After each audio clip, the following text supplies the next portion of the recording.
Ooh, what's going on, guys, gals, non-binary pals? Artisan Kane here with another TPL Season 2 preview. This week, Week 3, we're going up against the Arizona State Impidimps. New trainer to the league, Joey. His team is pretty threatening, some very bulky options on it, some hard-hitting options. As we see here, he's got Dragapult, Gastrodon, Skarmory, Serena, Scrafty, Double, and Rapidash. So a couple things right off the bat looking at his team. Obviously, one of the biggest threats is Dragapult. In this meta and just about any format, Dragapult hits extremely hard. It also has a very, very fast speed tier at 142 base. So it can be super fast and it can hit like a freight train depending on what he wants to run on it. The Dragon Darts set is very threatening, especially if he does something like Band. Scarf means it's outspeeding everything that's not priority, so that's troublesome too. And he can also run special if he wants, also doing things like dropping Dracos and Fire Blasts and things like that. That can be a real problem to face against offensively.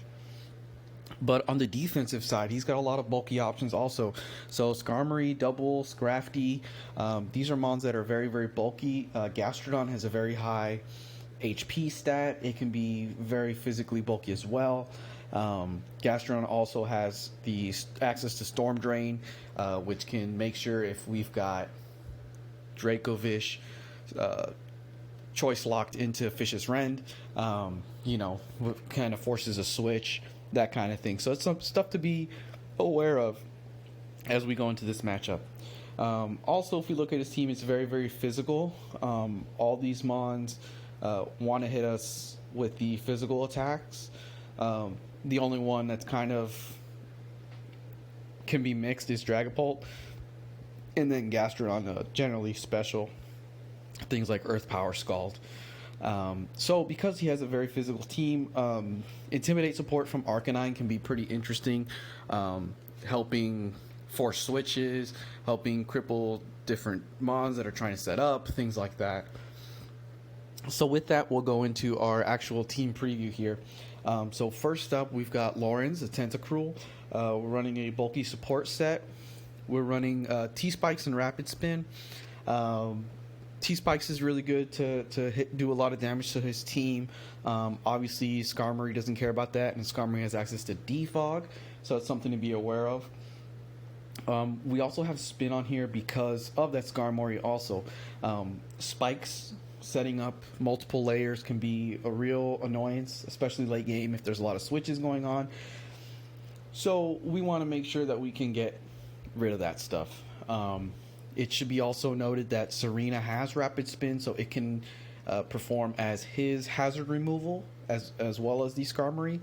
So he does have multiple options for that, but because only one mon is able to have something like the heavy duty boots, we can get off poisons on the rest of his team. Going forward there, we've also got Ice Beam and Sludge Wave for coverage. We're actually not running a water move, and that's mainly to make sure that we can cover more of his team with Ice move. And then Sludge Wave is kind of our stab option, obviously for everything outside of Skarmory. We're running a Timid set, 164 speed. That's to make sure we can outspeed most of his team. If we can, get up a spin before taking too much damage, whatnot, that's definitely what we want to have Tentacruel for. Next up is Dracovish. We're going with the Choice Band set this week. It doesn't function as well as Choice Scarfed, but the problem is Dragapult's speed tier is super, super high, and we don't really want to have a pissing match with Dragapult, especially if it's scarfed. We're not going to be able to touch it anyways. It can just do Outrage, or it can just hit us with Draco Meteor or something like that. So what we're going to do is we're going to try to take advantage of the rest of his team. So Dracovish will be kind of a later game option most likely. Obviously, we're still running Strong Jaw. We want to have Vicious Rend there. As I said, we have to be aware of the different mons that can switch in on it, particularly Gastrodon, but also mons like Skarmory that might have a really high defense investment, things like that that can still take it. Even with that being said, things like a max HP, max defense bold Skarmory still has a chance of being O-code. Impish Scrafty can still get O-code even if it's max HP, max defense. Even Serena can be O-code by it if it doesn't have HP and defense investment. So late game, that can be really important in picking off the rest of his moms if they're already injured and whatnot. And like I said, with that T-Spike support, if we can start weakening some stuff, that's super important for Dracovish late game. Next up, we've got Hydreigon. We're running Choice Scarf on Hydreigon with enough speed to outspeed a non-scarfed Dragapult. And we're actually going with a naive nature. Kind of main reason for that is to make sure that if we have to U-turn in and out, the U-turns are still doing a decent amount of damage, and not that our HP has any subtraction to it. You know, we're still hitting that 105 base attack stat to make sure we can get some damage off. Dark Pulse, Flamethrower, Draco Meteor, kind of more coverage stuff. He doesn't really have many mons that can have any sort of resistance to dark, depending on what he brings. I think Scrafty is the only actual mon that resists any dark stuff on his team, so that'll be very important. Again, mid game, late game, being able to take advantage of that, being able to hit Dragapult with that also is very important. Again, assuming it's not Choice Scarf. If it is Choice Scarf, then we have to be able to switch something that resists it. Probably use something like a Arcanine to get an Intimidate off if it's a physical set and whatnot. So we kind of just got to play that by ear. So because of that, we only have 92 EVs in speed with that naive nature, which allows us to put the rest in defense. That kind of helps us get a little bit more bulk on there. That way, if we're doing a lot of U-turning in and out, that type of stuff, we can have some more longevity, still be able to take some hits. Next up, we've got Dorothea, the Primarina. So Primarina is our Specs mon. We're kind of just going for a hole puncher type thing. We do have Flip Turn there, and that's kind of in case we bring out Primarina a little bit earlier.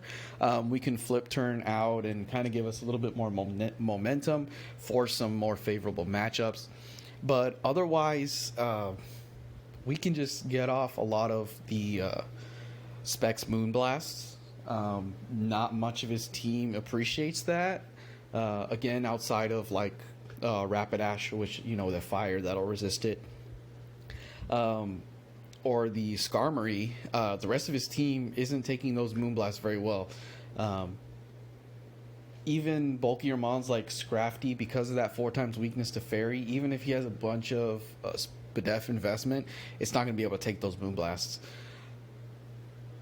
We have Scald and Ice Beam kind of to round out coverage also. Scald will be cool if we can get burns off if T-Spikes aren't in play. And then, we're just going modest and max HP, max attack to kind of just definitely put Primarina position to try to win. Next up, we've got Vanillix. Vanillix is going to be our lead here, primarily to get up some Hail Chip. We're going Focus Sash. That's mainly to make sure that if he decides to lead with Dragapult for whatever reason, we can deal with that. It puts a lot of pressure on his team. Vanillix hits really, really hard. We are Rash Nature to make sure that we have the max special attack. And we're running Veil, Blizzard, Ice Shard, and Freeze Dry. Blizzards in the hail really do a lot of damage to his team. He doesn't really have any mons that resisted outside of the Rapidash.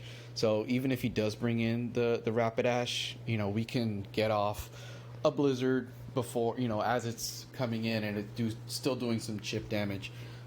Veil also, can be really important if Vanillix is still around in the mid-late game. Give us some extra little bit of support.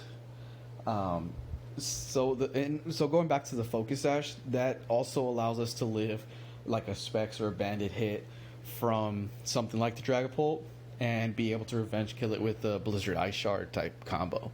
So even if it's like Yachi Berry or something crazy like that, and it takes that first Blizzard, the Ice Shard that comes afterwards, the priority Ice Shard that comes afterwards, is gonna do enough damage. Obviously, we have to keep in mind the fact that Phantom Force is definitely an option.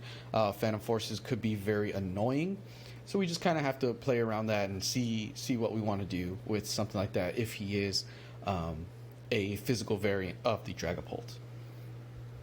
And last up, we've got Arcanine. Arcanine, we're going for another defensive set with lefties and the Intimidate. We're also running Toxic on here in case, again, the T-Spikes end up not being on the field for whatever reason. Toxic is definitely something that Arcanine can spread to the rest of his team with his speed tier. We're running, also Naive, we're running max defense, and then we have the lefties on there. Outside of the Toxic, we're also running Morning Sun. That way we can have some recovery. Obviously, we don't want to use that in the hail, but we are able to get some passive recovery there. Or I'm not passive, but we do have a recovery option there. Flamethrower and Scorching Sand kind of just round out the team. Scorching Sand can be annoying for some of the other mons that might not be expecting it. I like that new move for Arcanine. And like I said, I mean, this is able to outspeed everything outside of Dragapult and Rapidash. So being able to spread that Toxic could be very important if for whatever reason the T-Spikes aren't there. Like I said, Skarmory with Defog or the Serena with Rapid Spin.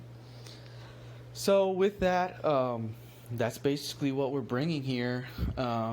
Very excited to play Joey here. Like I said, new coach to the league.